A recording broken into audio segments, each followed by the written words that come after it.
আরে ম্যাডাম, বস বলেছেন যতক্ষণ না তুমি সিইও হচ্ছ ততক্ষণ নিজের আসল পরিচয় কাউকে বলবে না।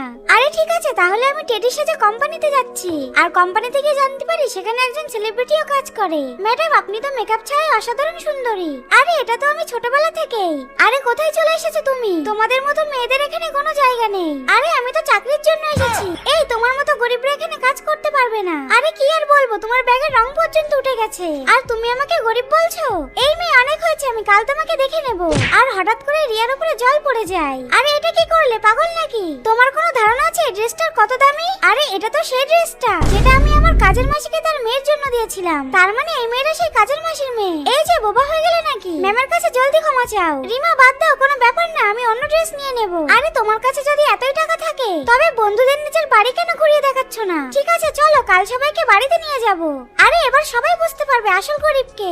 এই যে, এটা আমার ছোট্ট বাড়ি। আরে বাহ, এটা তো কোনো রাজপ্রাসাদের মতো লাগছে। রিয়ামা, তুমি এখানে এদের সবাইকে কেন নিয়ে এসেছো? ম্যাডাম মনে হয় এখনই বাড়ি চলে আসবেন। আরে না, ম্যাডাম আসবে কি? ম্যাডাম তো চলেই এসেছে।